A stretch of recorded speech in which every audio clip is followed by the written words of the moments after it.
shumi elinesine. Indima yeyokuqala neyesibini. Sifumana amazwi athi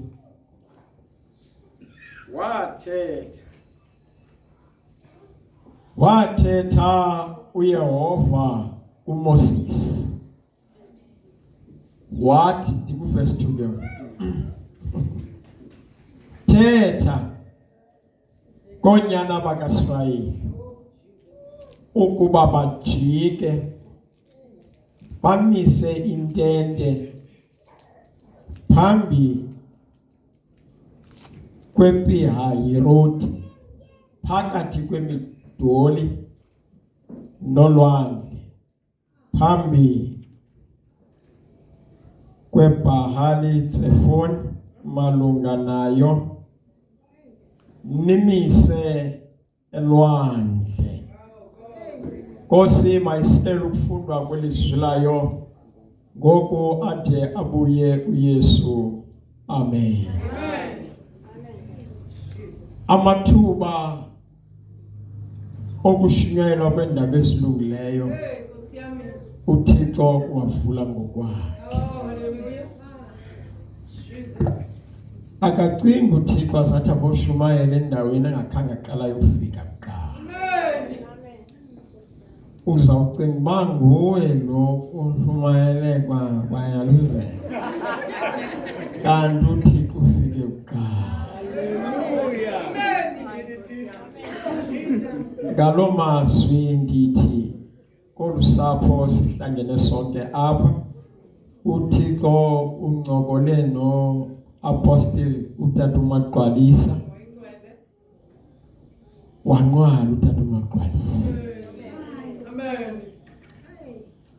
Lo mbono wawugalela kwi-team asebenza nayo yaqhuquzela. Ndibulisa kuwe Tata uPostile uMagqwalisa kunye noEsther eCankwa. Siyabulela mem kakhulu.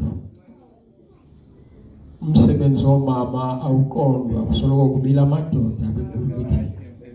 Kanti amandla enkosikazi abonwe endodeni. Thixo azakusikelela. Ndibulise kubapostile oBishop oArchbishop iFounder nawo wonke umkhosi wamagosa emfihlelo zikaThixo ngegama namandla likaYesu. Ndibulise ke kuye wonke umuntu olapha endlini. Ndiyakholelwa siphambi koThixo. Thandazo wam kule mizuzwana imbalwa ndinayo, thandazo wam ukuba mna ndithi shwaka uvele umnini mcimbi.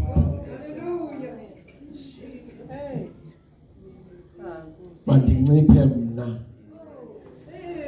makabe mkhulu yena. Kananjalo nicinga uba ndizoshumayela kuni kanti uThixo ngondizisa kule ndawo uzondifundisa ngani. Ngeke sandihleli phaya esikolweni mosina andikwazi ucula. Ndilichule lohamisha abantu bacima ndiculi ngondithuleka nondiyahamisha ndiwe wohamisha mina njengoba ucula nje mna ndiyavungama nono salo njalo. Siyambulela kakhulu uThixo ngelizwi lakhe elinamandla asinike lona kangangoba liyoyikeka. Each time ndizawushumayela I get frustrated. Kodwa ndiqhwala njengale ndiza kuyenza. Frustration yam ndizawuthetha ngento kaThixo. Ndizawuthetha ngento kaThixo nje I am under confinement. Ukwizinto ezindibophileyo. Kunzima ke uthi uphansi kwe-confinement kukwizinto ezikubophileyo ube ushumayela ilizwi likaThixo elikhululekileyo. Ndibotshwe bubuzwe, ndibotshwe ngumnombo, ndibotshwe bubuntu, ndibotshwe nasisithomo. Loo nto kuyanyanzeleka mna xa ke kuthethwa kakhulu phambi koba ndiphaa ngoba andibonakali noba ndingumfundisi uba ininzi izinto endibophileyo. Umntu wam awucacanga. Ya. Kodwa lo ndizawuthetha ngelizwi lakhe. Ilizwi lakhe lona likhululekile.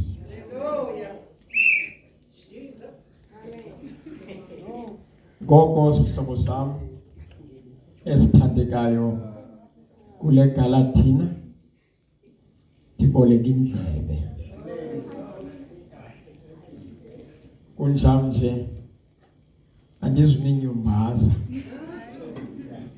Ndizawuthetha kodwa andizunilibazisa.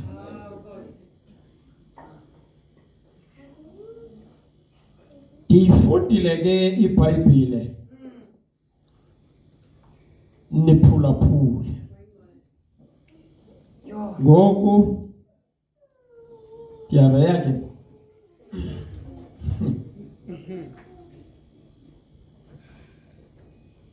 Bhayibhile yam endiyifundayo ncwadi ye-Exodus chapter 14 verse 1 and verse 2. Phetha amazwi athi wathetha uYehova kuMoses wathi thetha koonyana bakaIsrayeli. Makuthiwa kukwi-exercise enzima kuthethwa ukuhlanganisa ezi ndima zimbini.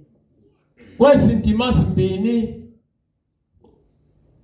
ewe uMoses ulapha esazulwini as a human agency. Our God is a cooperative God. Thixo uyasebenzisana. The worst part of all, uThixo athathe the weakest agency ayibandakanye kumsebenzi wakhe. Ngoku I'm not sure kodwa yawuke ndiziphi ithuba phaa ezulwini xa ndidibana noMoses baloku yena selesezulwini mna ndisajonga ukuya yena selepha. Yawuke ndiziphi ithuba ndithi Moses. Exodus chapter 14 verse 1 and 2. How did you manage to stand between verse 1 and verse 2? How did you manage? Wakwazi njani?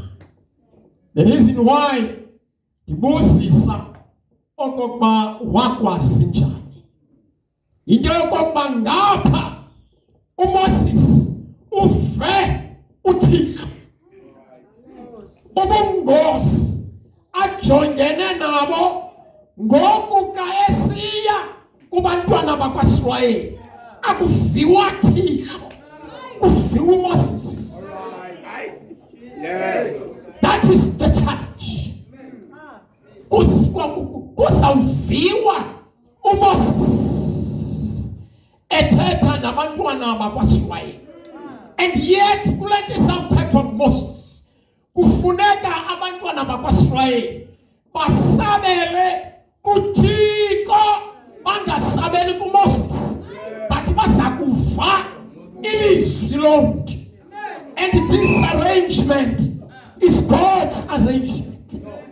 Uthixo ugqibe ngolo hlobo okokuba uMoses ilizwi lakhe elivuwe nguMoses malithi xa lisiya kwisirayeli likhatshwe yi-insufficiency of a fallen nature. Kalisiye ebantwini liye liphungulekile kuba likhutshwa sisigodlo senyama.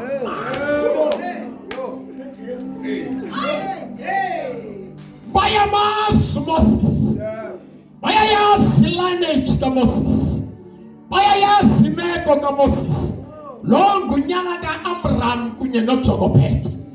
Yiyo loo nto wayehlahlala nyolo entlango kuthiwe nathi singcwele we are better than Moses, because babebona uMoses. Balibala okokuba behind Moses is the God of the Word. Ngapha komshumayeli kuthixo weBhayibhile. In the Bible, behind the Bible, beside the Bible, beneath the Bible, above the Bible is God of the Bible. Sihlobo sam, I'm very sorry okokuba ndizokuma phambi kwenu. I have no choice but to preach the word. Andina choice. Fumani kule nkundla kwelitheko, kule occasion imnandi yonwabisayo. Sizinto zimbini esizakwenzeka kula ndawo.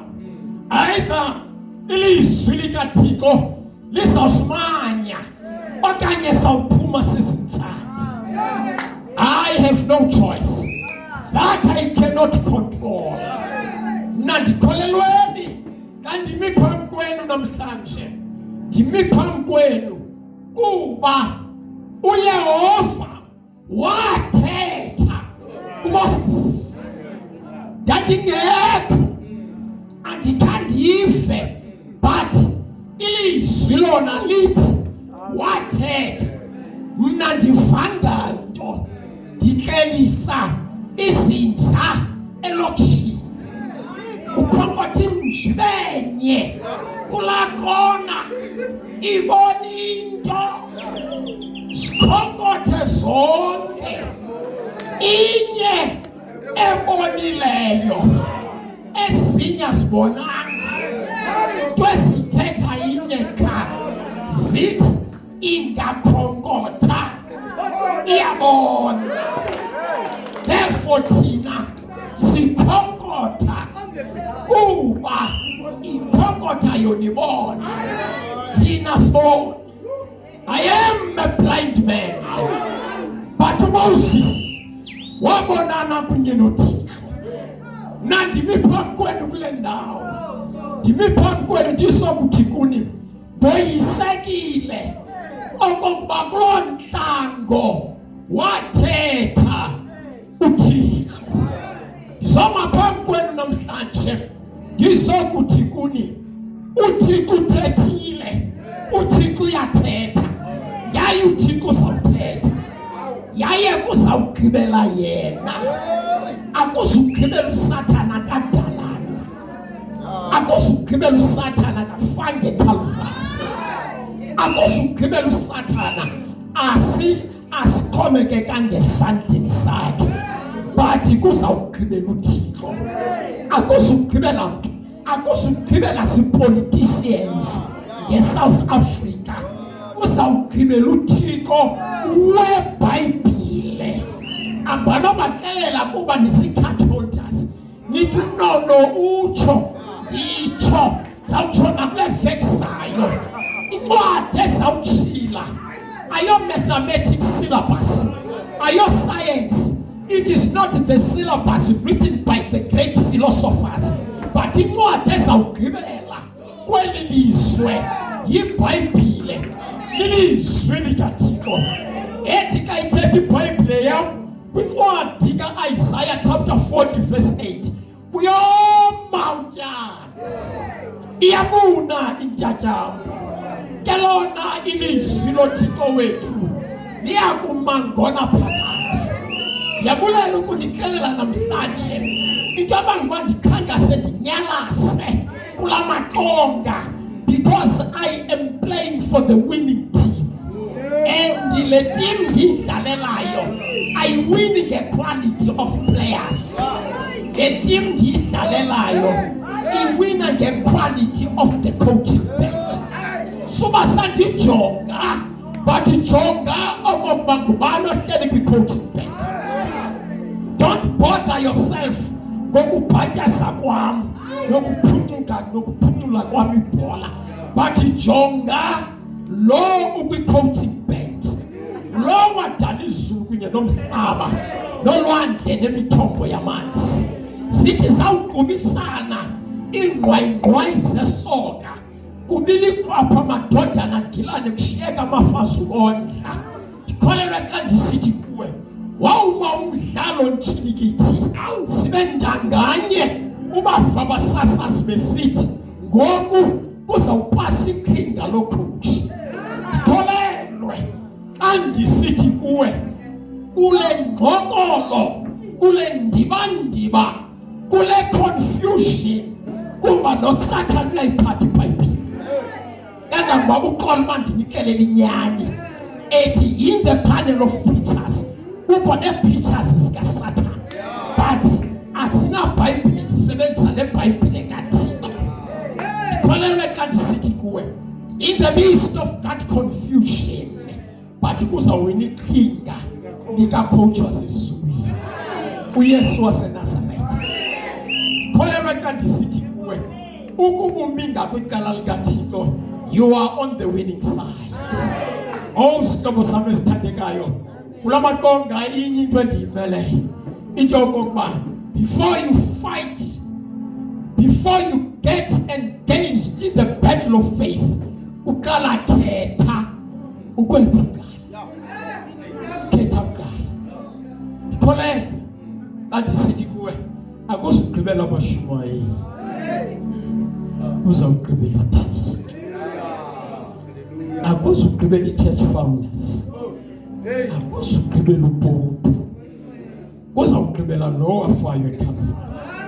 Nditsho ndisakutsho nakule vekisayo, andisohlukana nawe hamba nam xa iBhayibhile yam isithi wathi uYehova kuMoses thetha koonyana bakaSirayeli. Zihlobo zam ndikholelweni xa ndisithi kuni ubuKristu unamacala amabini, kukwi-theory kukwi-practicality, kukuthetha kukukwenza. Izawuthi iBhayibhile yonke into inexesha layo. Ngoku lixesha lokuthetha, kuzawushiyana ukwenza. Ukwenza njengoba kuthethiwe, uthethiwe thisa kuthethiwe yaye kuyathethwa. But apha chapter 14 kuthethiwe. Ndikholelweni xa ndisithi kuni emveni koba kuthethiwe kufuneka kwenziwe. Ndiyabulela ukuma phambi kwenu ndithi uThixo akathetha ngezi. Kangangoba awuthetha kuThixo sukulinda into yokuba le nto akuthembise yona ide yenzeke. Qalisa ucelebrate ngoku, celebrate because iza kwenzeka. Wena celebrate as if useyenzekile kuba iza kwenzeka. Ayithethwa lixoki, ithethwa nguThixo. Yiyo loo nto uPawula okokuba kuhambo lobuKristu kungona ngaphi namhlanje, sengingona ngaphi namhlanje, senjewangona singaphi kaloku hayi sanondwebe kungona ngaphi namhlanje. Andithi kungomgqibelo, sendithi nathi sisemgqibelweni, andithi silapha emgqibelweni sam. uThixo yena sele kwi-next week. Sure. Theba wena usaxinga emgqibelweni. My God is advanced. Uthixo ahead. Uthixo phambili. Nihlena hlobo zami. Andanoba lento ndiyithethayo yenza isense. I am not sure. Kodwa mna into endizoyithetha inye into yoba yena uthixo ubuthethile izawuhamba ngola hlobo athethe ngalo. Kodwa bamba le ndawo. Ukwenza kwakube kuthethiwe nabantwana bakwaIsrayeli. Ukwenza kwabo will determine their destination. Ngazihlobo zami ngoba siyafana. Into ezakwahlula isiphelo sabo yindlela abazakwenza ngayo lento ithethwe nguThixo. Mamelani, baphume bonke kujongwe Kanana. But ngoku nguThixo zawuthetha, but listen very carefully. Ukwenza kwabo ngokwelizwe lithethwe nguThixo kuko okuzawugqiba ukuba baphelele entlango okanye baphelele Kanana. Mamela bakhutsiwe bonke nihleli. Phofu noma nihlelana mna ndithe kwa. Bakhutsiwe bonke ngesandla sikaThixo esithe nkqi. Mandibe phandle ngelithi senzo ngasinye eBhayibhileni esibaliswayo uThixo usesazulwini. Okwesibini, bonke abantu ekubaliswa ngabo amabali abo, umcimbi awukho ngabo, kodwa umcimbi wabo ungoThixo.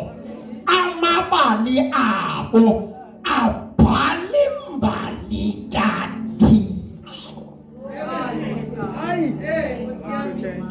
It is not all about them. Ukolma ndinikelela inyani ethi ka ukhoba kwincwadi yeGenesis ivula ngoThixo edala izokuvala ngamathamba omileyo ebhoksini. Wena usawuthi ka kuvulwa kwincwadi yeGenesis ivulwa ngepali lendalo. Mandikelele phandle yonke component eseBhayibhileni, yonke into ephaya ifunqula uThixo onobungangamsha. Okwesibini, incwadi zeBhayibhile zoyi-66 zisilishwe ngekhonkco elinye. My God is in controlling position. Zonke incwadi zeBhayibhile zitolika zichaza uThixo. Into ebanga sibe neencwadi ezibizwa ngokuba zi-extra biblical literature, uluncwadi olungaphandle kweencwadi eziyi-66. Yinto yokokuba ezi incwadi eziyi-66 umcimbi wazo uzungikhumbuze ndingayishiyi kuba niyoyikeka indlela enoyike kangaka umuntu uvela ashiye nento ebeyiphethe.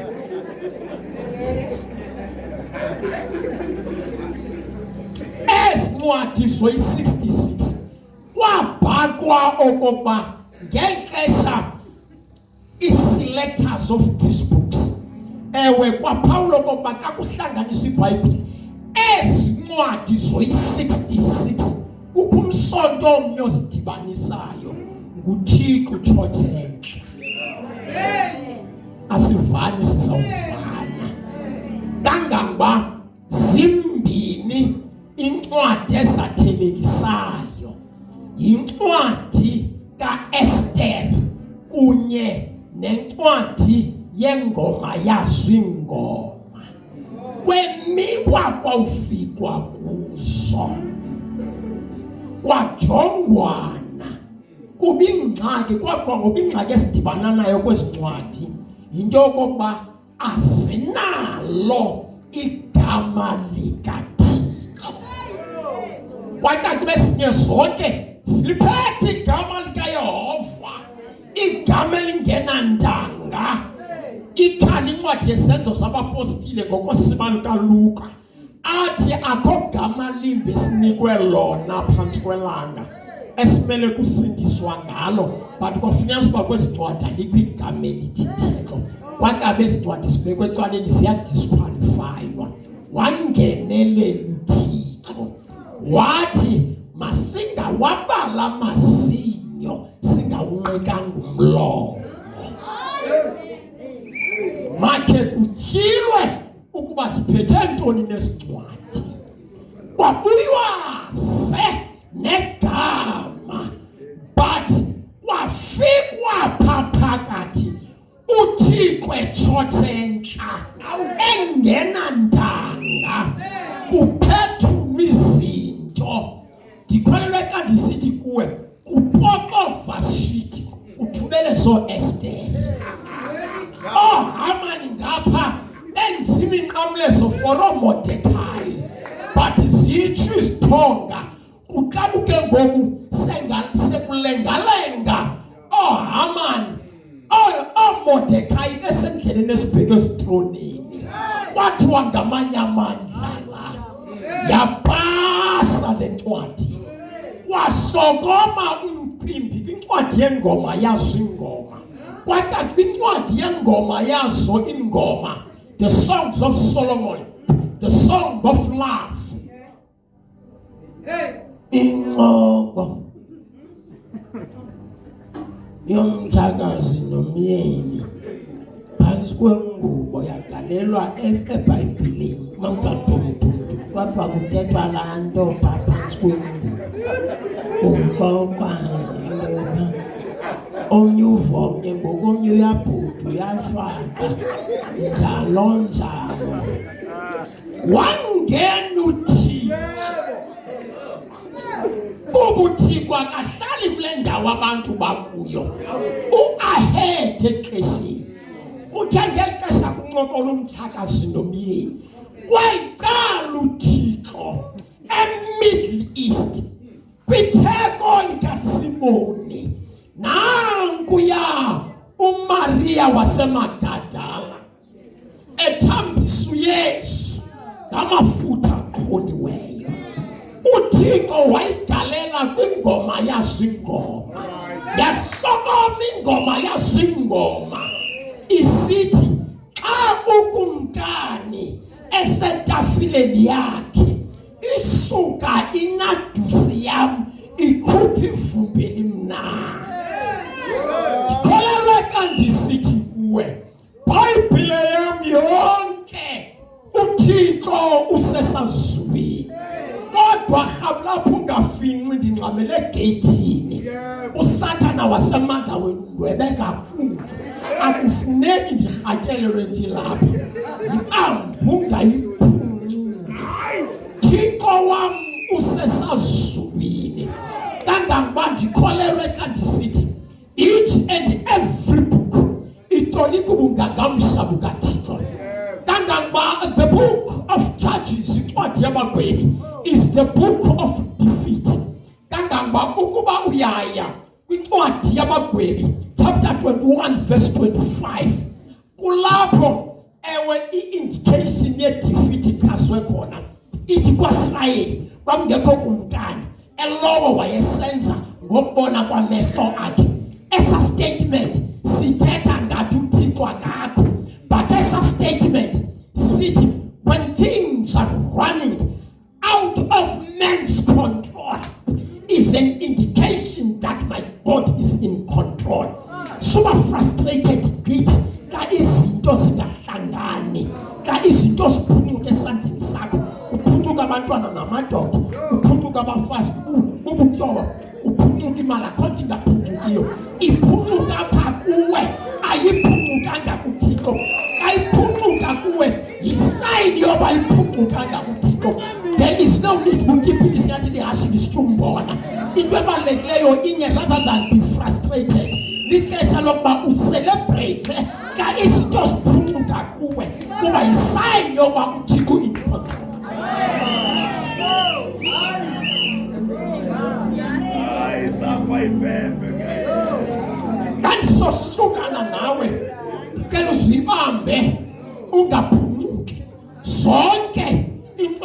iBhayibhile sidudulela kwicebo losindiso, sidudulela emnqamlezweni zonke sinika i-confirmation yokokuba uThixo yinganga yokusindisa umuntu. Kangangoba ibali losindiso libhalwe kwezancwadi zoyi-66. Yini zithi incwadi zibe yi-66 kanti akunawusindiswa?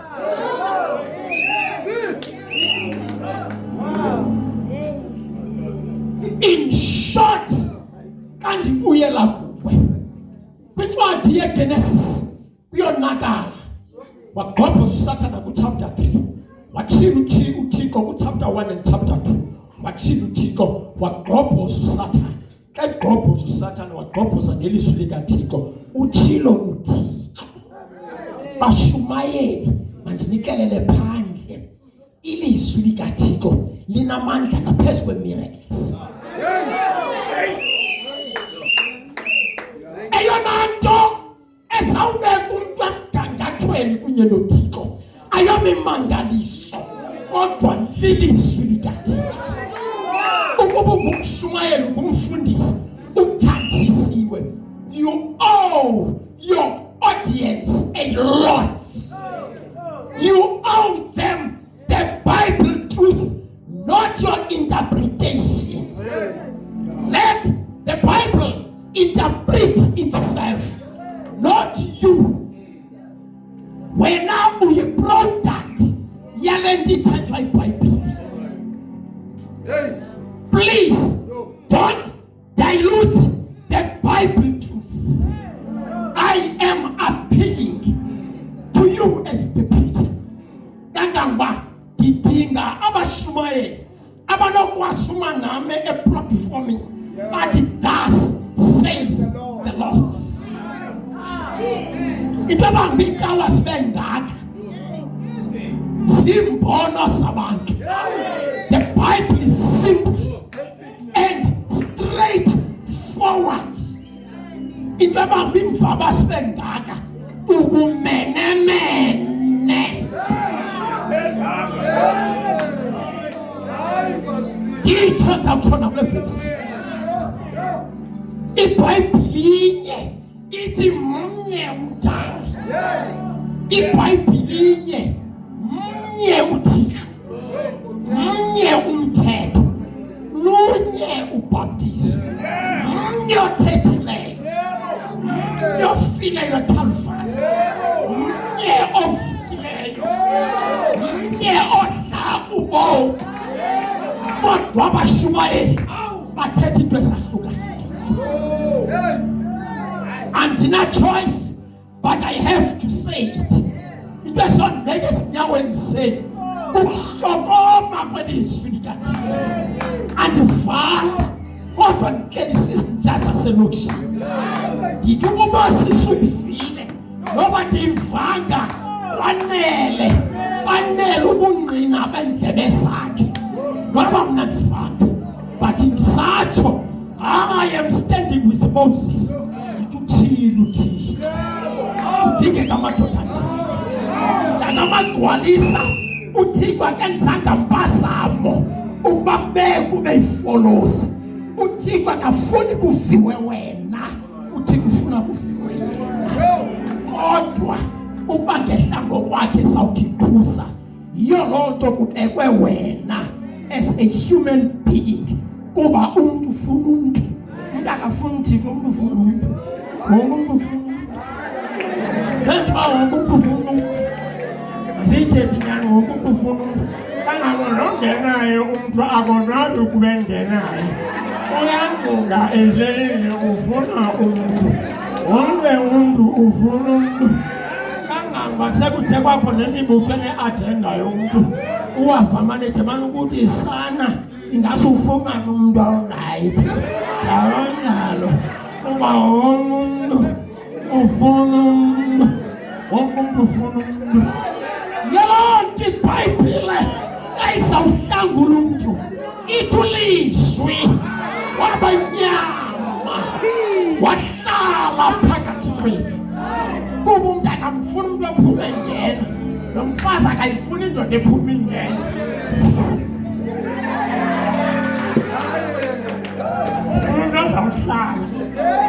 Ithi iBhayibhile wahlala phakathi kwethu. Wahlala phakathi kwethu. Hlala phakathi kwethu. Sabo sami esithandekayo.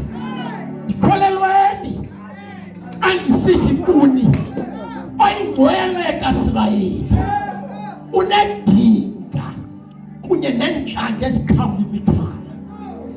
Fundisi apostile befundisi bamashmayeli akhona amadoda eSouth Africa. Into esithi zawunyathele emaqongeni zishukuma inhlalo. Silapho ipoliticians esithi zawuthetha konakala ukuhlala.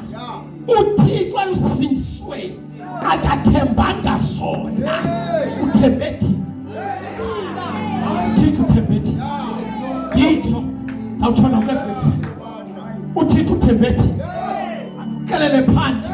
Noba ulifokofoko but uThixo uthembe wena. Sihlobo sami esithanda. Kholelwe xa ndisithi kuwe I am the last in the list. I am the smallest in the frontliners of the Bible preaching. But uThixo uthembethi. Kangakuba njengoba ndilapha nje ngenxa yokuThixo ethembe thina. Number one, once uThixo athembe wena akathembi kububhasa ukuthemba ngokuyifeyila.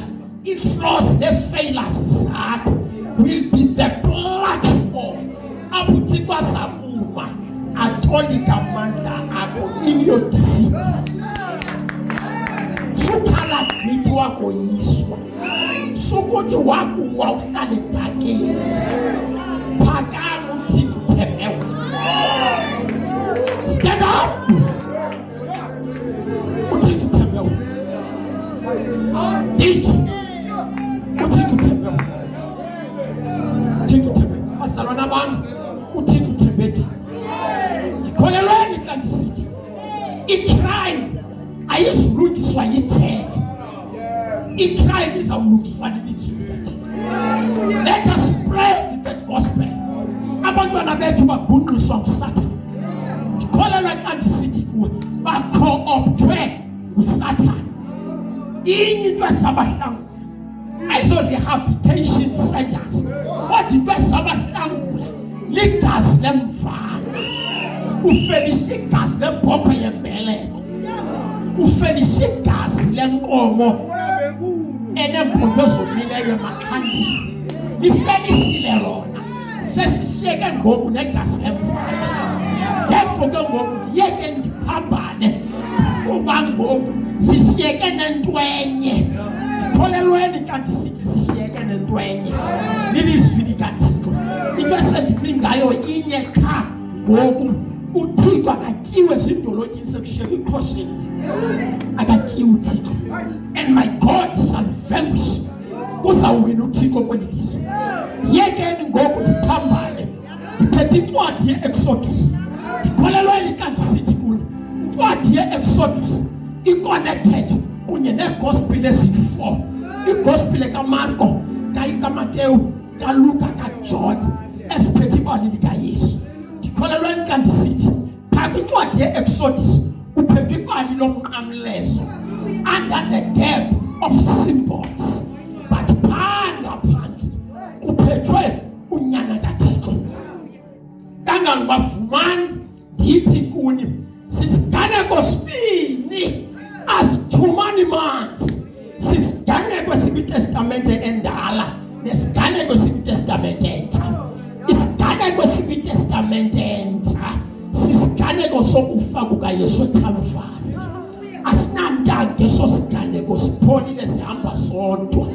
Kwitestamente endala sisiganeko sokukhululwa kwabantwana kuFaro baweza ulwandle olubomvu.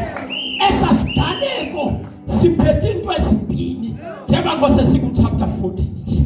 Ndikholelwe xa ndisithi kuwe ewe they were redeemed by his blood from the hands of cruel Pharaoh. uThixo wabakhulula ngegazi lakhe.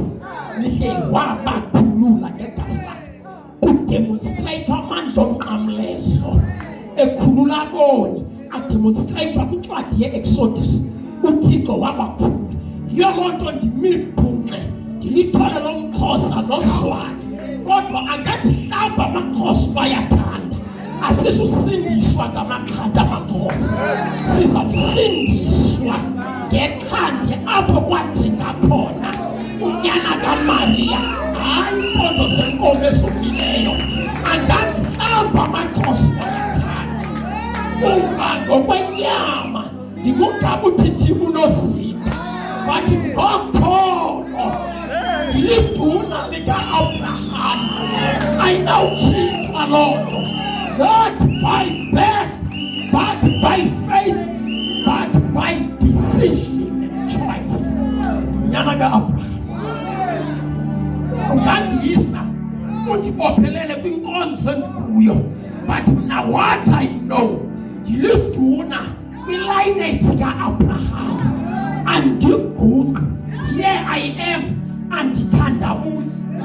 Ndimnyana ka-Abraham. Angavela otshoyo. Athi nywele zami ngathi ngumphokoqo wovuba zomile. Nangoku ndingumAfrika nozwana. Kodwa ndimnyana ka-Abraham. Ngenxa yento ethethwe nguThixo. I have made that decision. I have no choice. Andikwazi ukuthula apha phambi kwenu. Andisohlukana nani. uThixo utshotshentla. But ndiboleke imizuzu emihlanu ngoku ndingene kule ncwadi ye-Exodus. Le ncwadi ye-Exodus yincwadi engqengqe kwiTestament endala. If you want to mess up with the scriptures, divide and take away the Old Testament from the New Testament. Emva koko sakwenza ubutyobo epulpiti. Sakwenza ubutyobo epulpiti. Amen. Kuba iTestament endala, iTestament entsha igqunyiwe. Ize iTestament entsha ibe iTestament endala ijini. Swela amandla okuyalela urhulumente okoba makakhuphe iveni abambe bonke abantu who are messed up with the scriptures. Kuba xa uphethe iBhayibhile ubhutyabhutyana nonaphakade womntu ngamnye. Therefore suxoxa ubuzawuxoxa buyumva. The pulpit is not the place to settle the scores. The pulpit is not the place to defend your biography. The pulpit kuThixo pulling people out of the pit of sin. That is your responsibility. That is my responsibility. Sihlobo sami, ukuba kuyenzeka limele igazi lemfana lisimanye. Ukuba mfundisi asinawukwazi uthetha into enye bantwana bendlu yokholo under normal circumstances. Abnormal circumstances are coming to unite us. The system is already there. It is right at the corner. Yes, thina sizawumanywa luphawu lwerhambo. Kuqale kubuziswe iBhayibhile. Okwangoku sisatyhalwa zii-tantrums zethu. Sisene-nonsenses. Sisene-freedom. Yes, ixesha lokuba iinkonzo ziphele zonke. Kushiyeke iigruphu ezibini. Abantu abazawuva ngoThixo nabantu abazawunqula ngokwe-direction karhulumente. The time is coming. I have no time, but I feel that I owe you a lot about that information. But now kandiyeke ndikhwese ndibhalekele kwincwadi ye-Exodus. Kandithetha ngencwadi ye-Exodus, hlala kakuhle. Iincwadi zeTestamente endala zazibhalwe ngesiHebhere, zazingena magama kwade kwasebenza ii-scholars eziyi-70 zatolika iBhayibhile, iTestament endala zayitolikela kwisiGrike.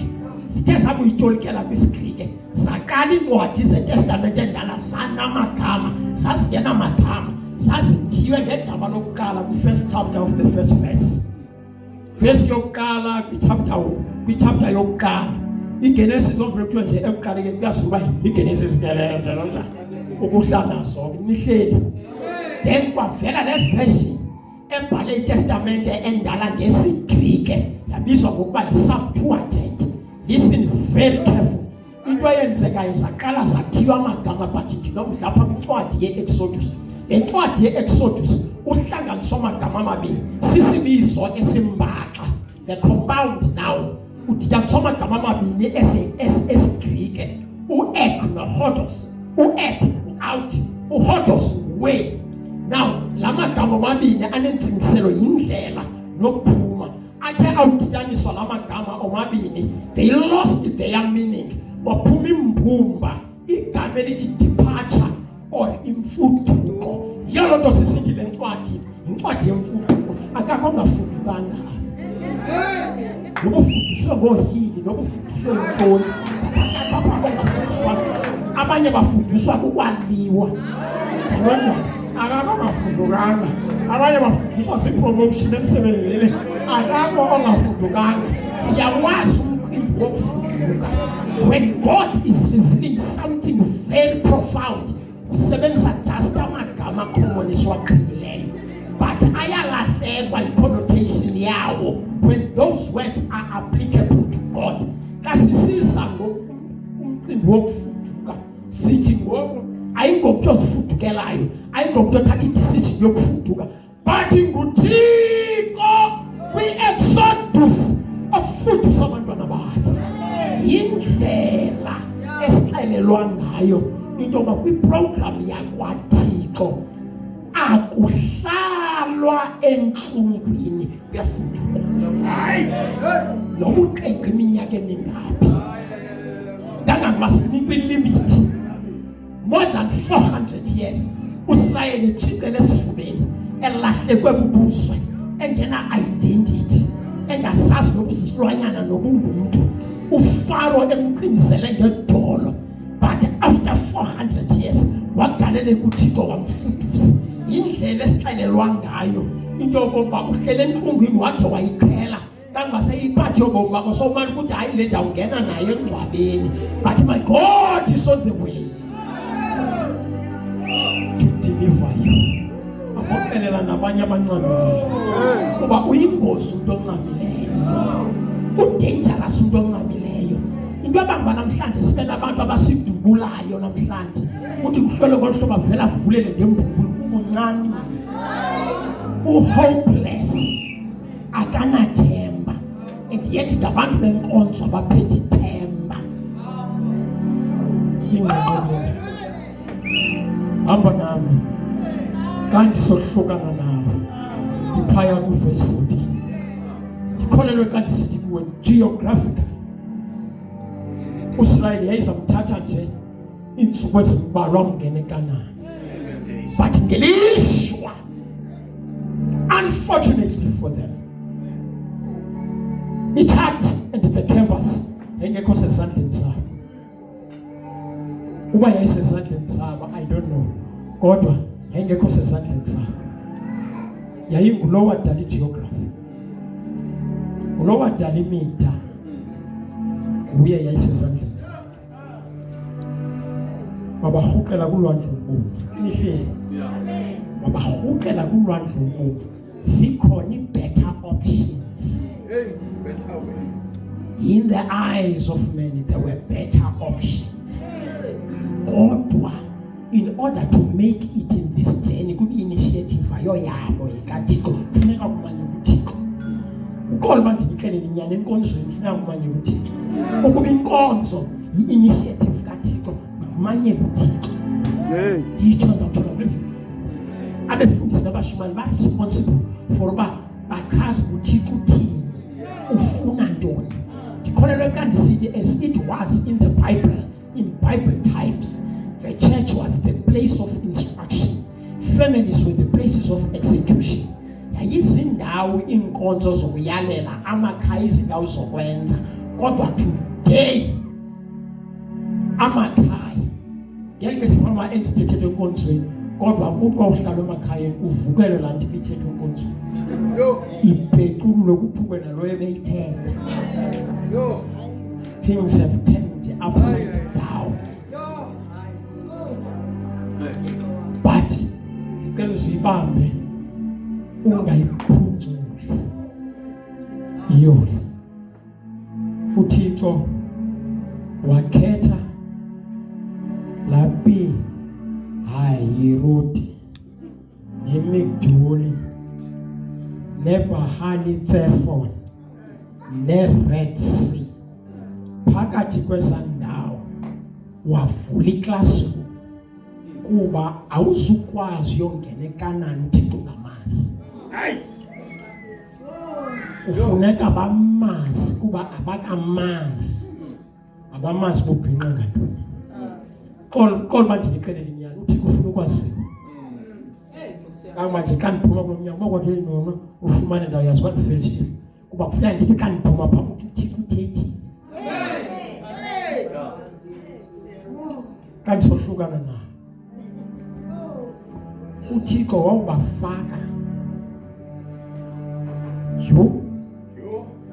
he placed them between the rock and the hard place. Ahead of them is a Red Sea. uThixo ezochaza ndinguThixo wasentlango, ndinguThixo wendaba, ndinguThixo wamawa. I am also the master of the seas and oceans. He is the controller of the waters of the great deep. Uyale liqhwithi lithe elinzima okokuba kutsitsa amanzi etyeni limumathile lenjenje. NoThixo wafika uThixo phaa wondlala ngeli xesha baqhubela phaya. Wena uyakhala, Israyeli uyakhala, nansi Red Sea, nansi ngapha intaba, nangamawa, nankufaro ngasemva. Israyeli uyakhala, ulibele uThixo kukhupha izolo. Ndikholele kanti sithi kuwe xa uThixo kutyhalela kwi-hard place usebenzisa wena as a baton to destroy your enemies. Ukufaka kwindawo emxinwa sithi intshaba zakho simgqibile kanti uThixo ufuna zisondele. Wasebenzisa uSirayeli osengxakini uzozifundelela chapter izawuthi uFaro wabona okokuba basengxakini pha abakwazi nogqitha wabophelela weza ngeli xesha abakwazi nyani babengakwazi nyani. Kanti uThixo uziFaro izame antu ndikufunayo nguwe kuba kufuneka ndiqale ngawe phambi koba la mamenemene ndiwakhululeyo aphelele ntlango. Mandiqale ngawe, qale ngawe.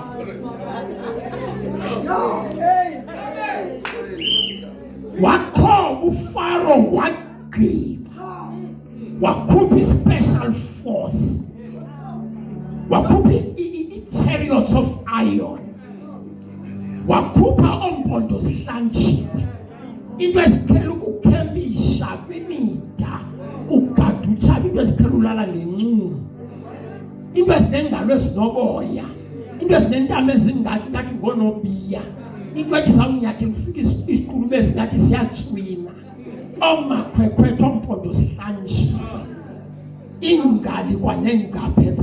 Wakhetha umkhosi ohleliweyo. You know, silapha foot soldiers, silapha horsemen, silapha chariot men.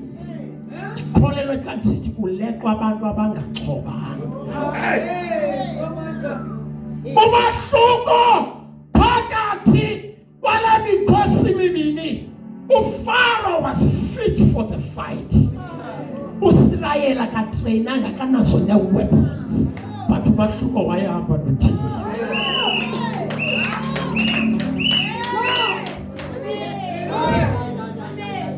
into ezakwenza umahluko ayisozinto nazo, ayisozinto ezizakwenzeka, kodwa into ezakwenza umahluko kukuhamba noThixo. Nditsho tshotshola mfundisi wagalele kuThixo.